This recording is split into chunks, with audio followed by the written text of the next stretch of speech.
Bonjour, dans cette vidéo je me propose de réaliser un compteur des compteurs sur 4 bits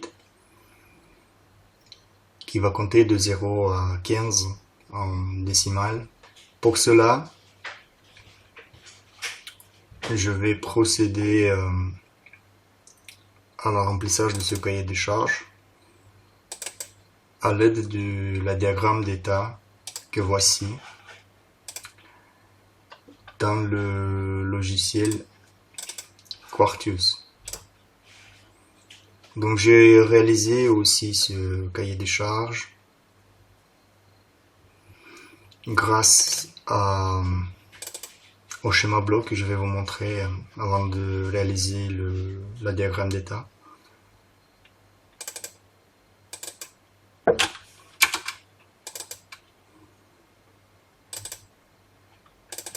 Que voici.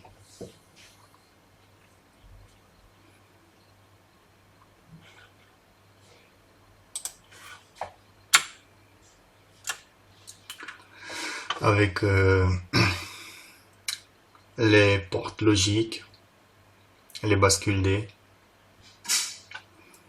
Mais je veux réaliser ce même projet à l'aide de la diagramme d'état. Pour cela, je vais créer un nouveau projet en Quartus, Create a New Project. Je vais choisir le dossier où sera créé ce projet. Donc, je vais le nommer compteur, les compteurs,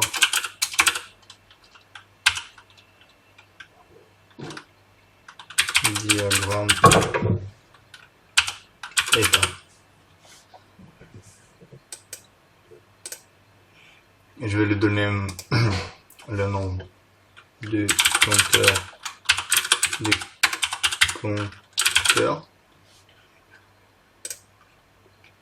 Je n'ai pas de fichier à rajouter dans le dossier de création.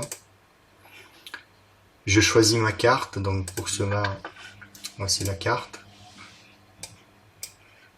C'est une Cyclone 2, vous voyez le code. J'utilise le filtre.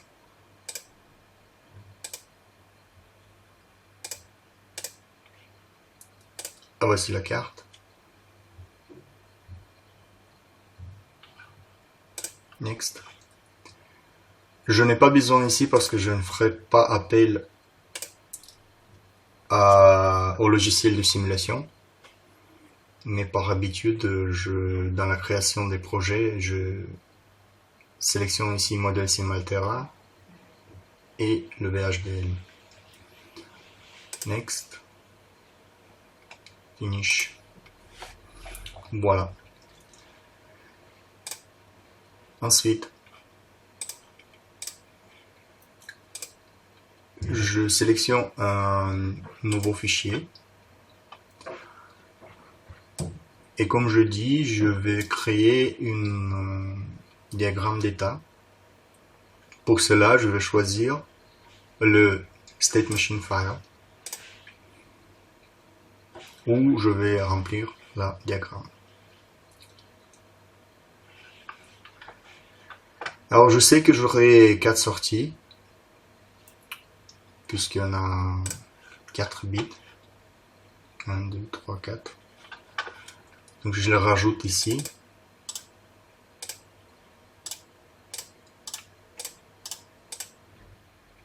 Je me contente avec ce nom.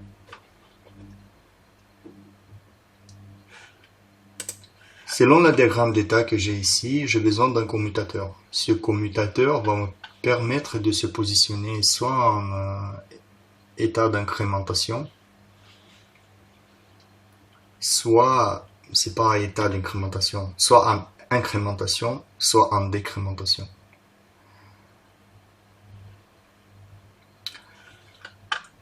Et cela va se produire sur chaque coup d'horloge. L'horloge, le voici. Le signal d'horloge, il est là. Je vais rajouter le commutateur C dont je vous ai parlé.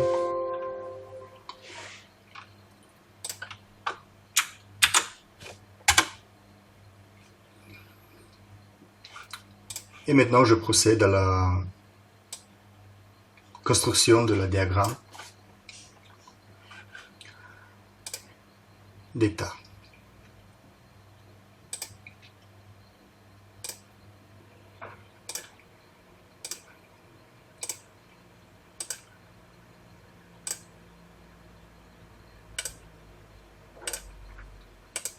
Je sais que je dois voir ces états.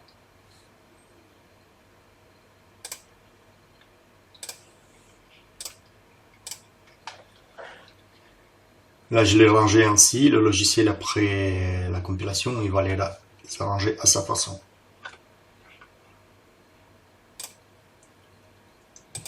Je crée les transitions.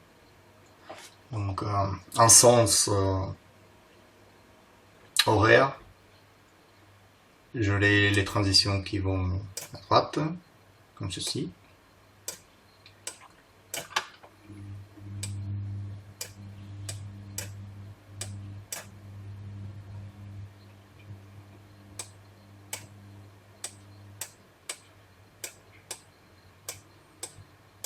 Donc, ça c'est les transitions pour incrémentation.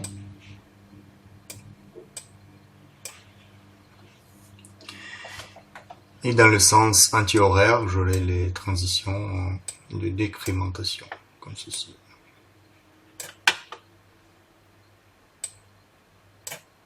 Comme je dis pour la présentation, peu importe le logiciel, il va les arranger à sa façon. Il ne faut juste pas se tromper des transitions. Nous, on le fait plus ou moins que ce soit clair pour nous en tant que créateur de projet.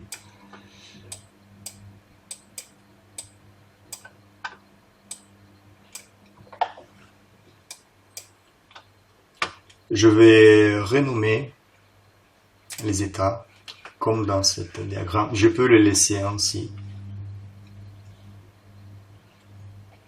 Mais pour se faciliter la compréhension, pour éviter les erreurs, je préfère les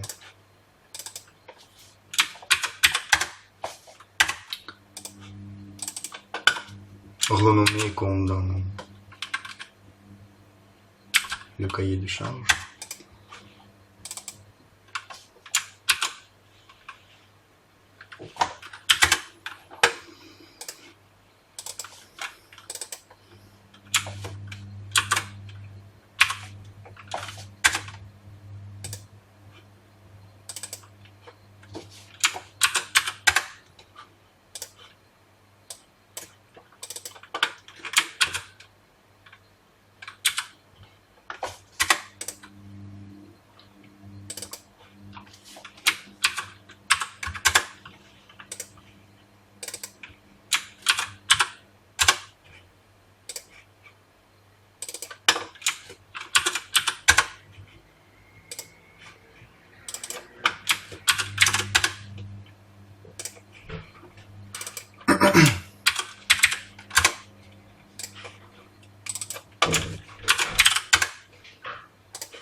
Et je vais remplir les transitions.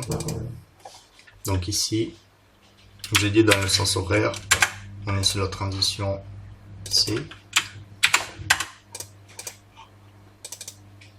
Donc il ne faut pas se tromper, ça c'est une transition de décrémentation.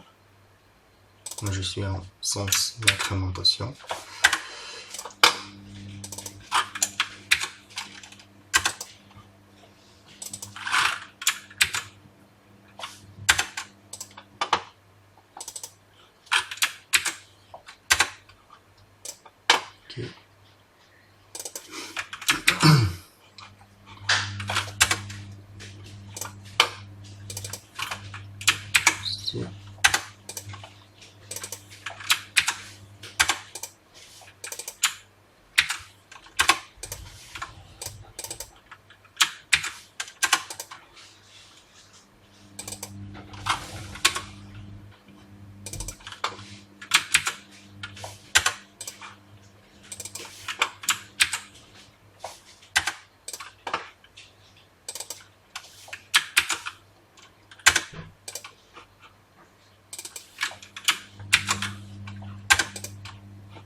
Et on fait la même chose dans le sens de décrémentation en utilisant le tilde.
Maintenant, on va rentrer les valeurs des sorties à chaque état.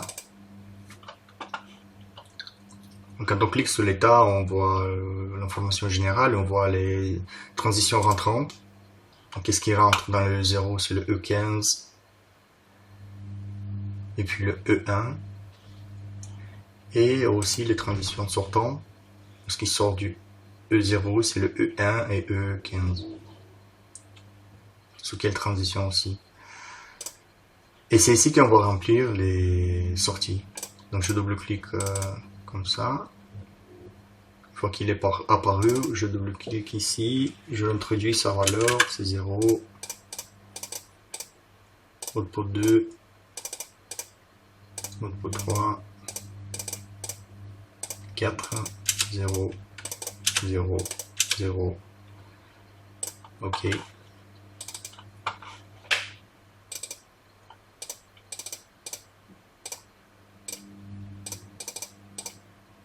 3, 4, 1, 0, 0, 0.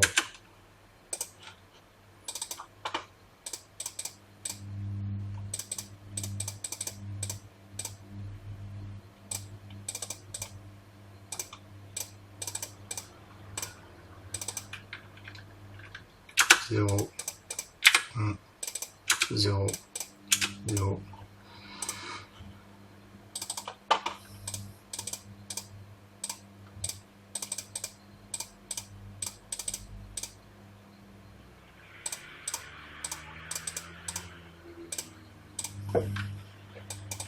Un, 0, 0.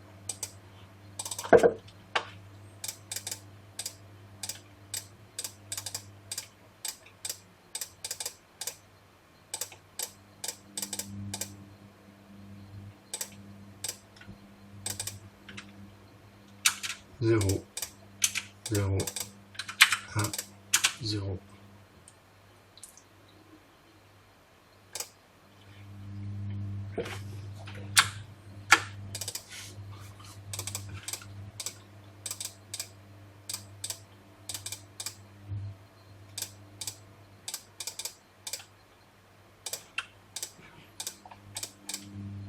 Un, 0, 0, pardon, 1,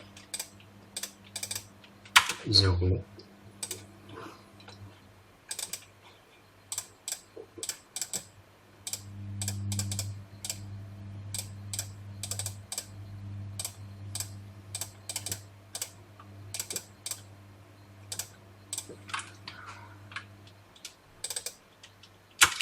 0, 1, 1, 0.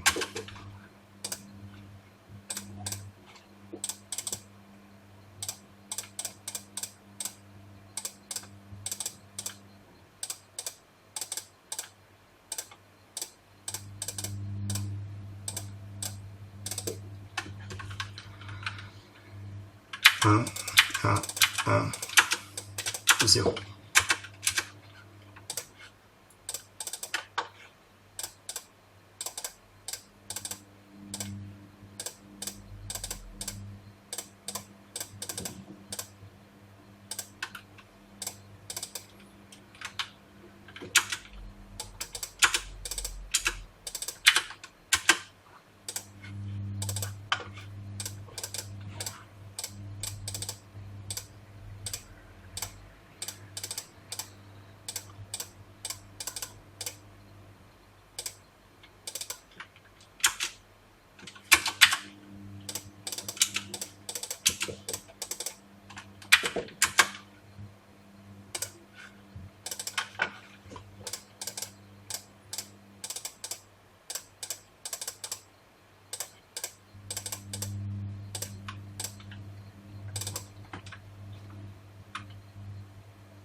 On vérifie que tout a été bien rempli.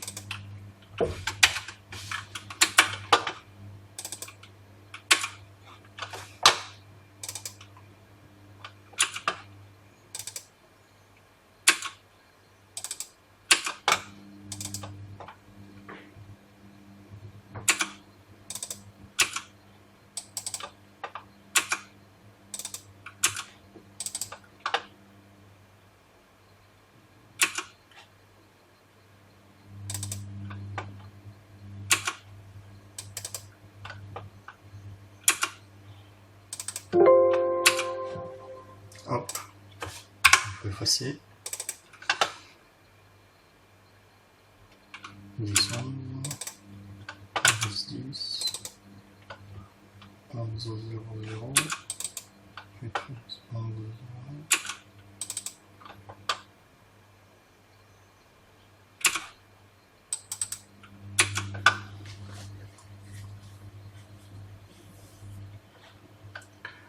Une fois qu'on a rempli les transitions et les états,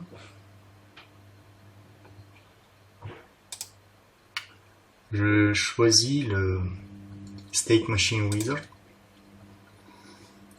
Je demande l'édition d'une machine existante déjà. Ça sera celle-ci. Alors, c'est une machine synchrone. Oui. Les entrées. Oui, c'est le clock. Le commutateur C. Les sorties, on doit avoir 4. Oui. Les états 2 et 0. E15. les transitions.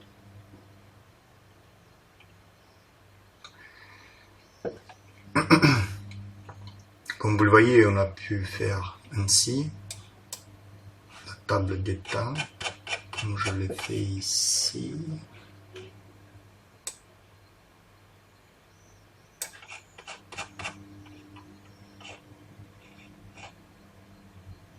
Table de transition. Injection. Bon. Application. Donc, comme vous pouvez le constater, la machine, le logiciel, il est arrangé lui-même les transitions. On sauvegarde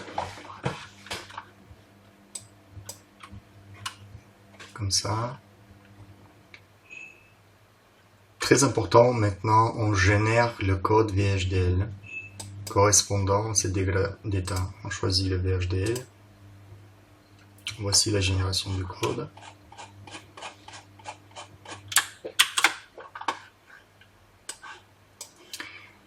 Et je réalise sa compilation.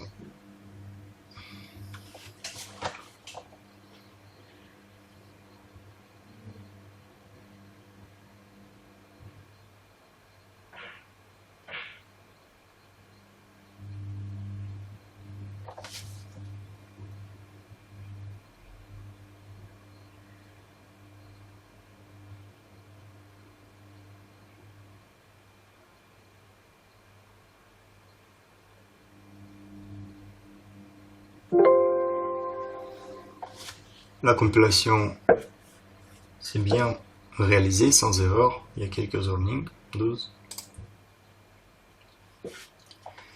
Donc point important, je peux à partir de ce code VHDL qui a été généré ici, que lui-même a été généré à partir de la diagramme état, générer le schéma bloc. Mais il ne sera pas si détaillé comme on l'a vu en début de cette vidéo, c'est-à-dire on le verra pas sous la forme suivante.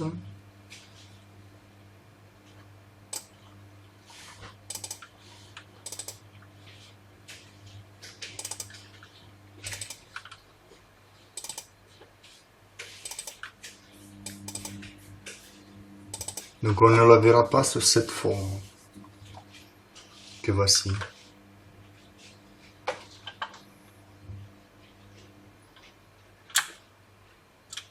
Non, on le verra juste un composant avec des entrées-sorties et peut-être quelques portes.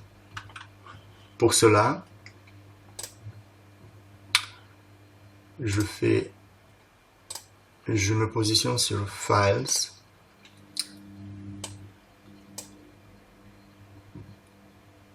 Je vais ouvrir le fichier PhD.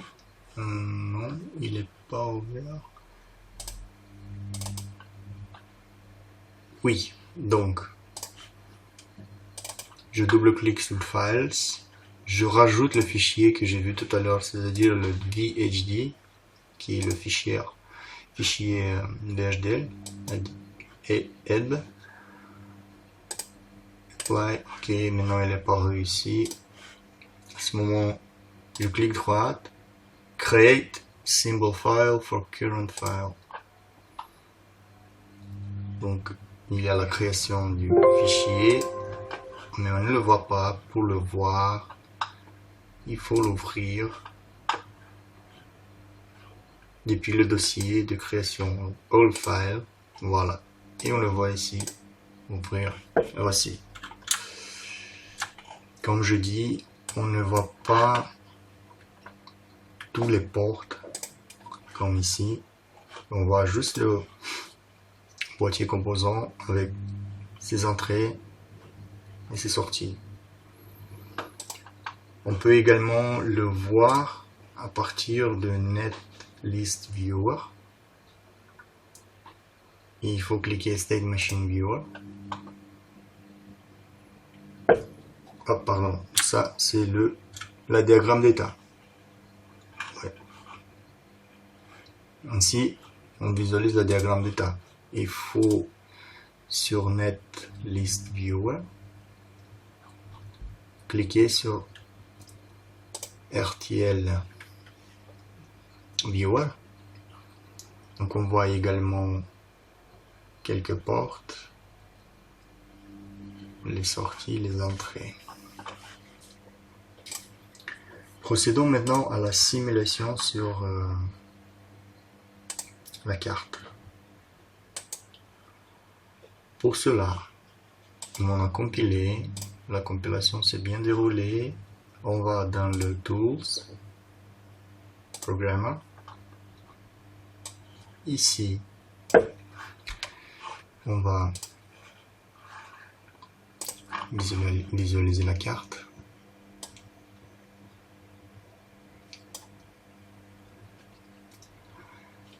J'enclenche la carte.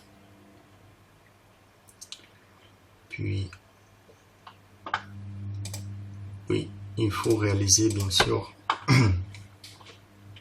l'affectation des pins avant tout. Pour cela, j'ai la légende des pins. Donc, moi je souhaite utiliser le key 0 pour le clock, pour l'horloge. Et je souhaite utiliser le switch 0 pour le commutateur C. Je vais chercher les correspondants dans ce tableau. Et je veux visualiser les sorties sur LED 0, LED 1, LED 2, LED 3, rouge. Alors, je reviens dans le Quartus, Tools,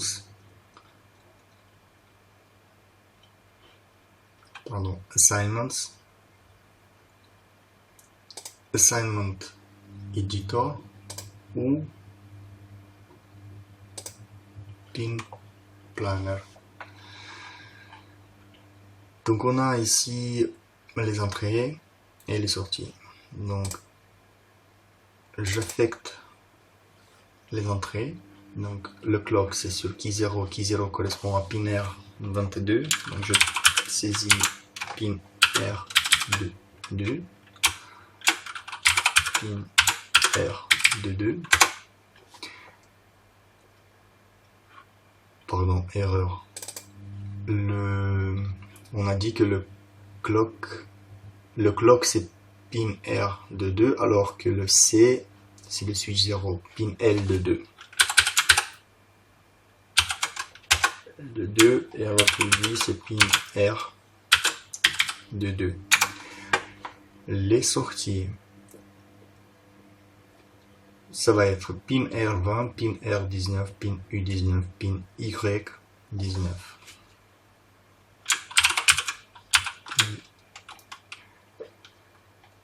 R20,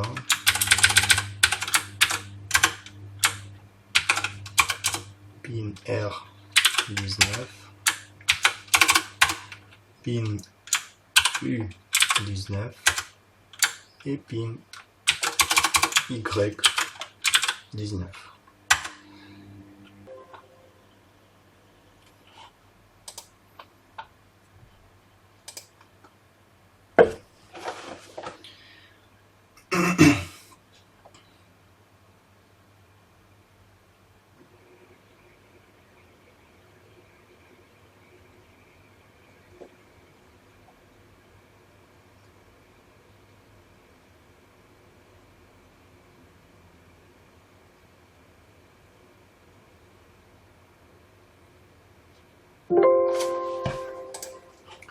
Voyons maintenant.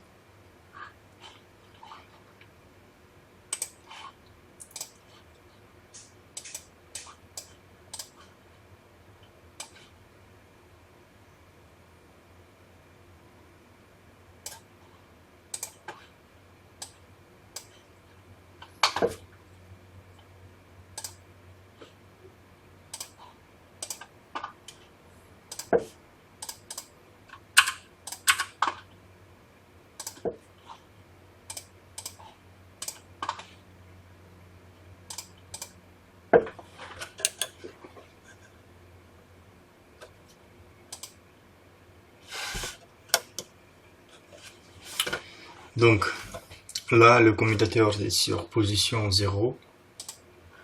Ça veut dire décrémentation à chaque coup d'horloge.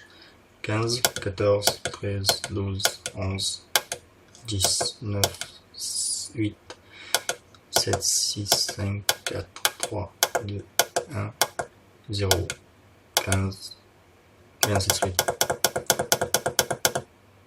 On met sur le commutateur, c'est sur 1, et là, on réalise l'incrémentation à partir de la position où on était. 7, 8, 9, 10, 11, 12, 13, 14, 15, 0, 1, 2, 3, 4, 5, 6, 7, 8, 9, 10, 11, 12, 13, 14, 15, 0, et ainsi de suite. Donc chaque modification durant le comptage entraîne changement en comptage ou décomptage.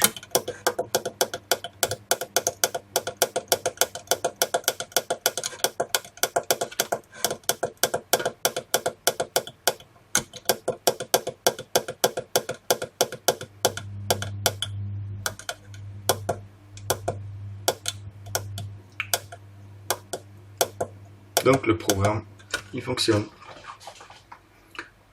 Merci.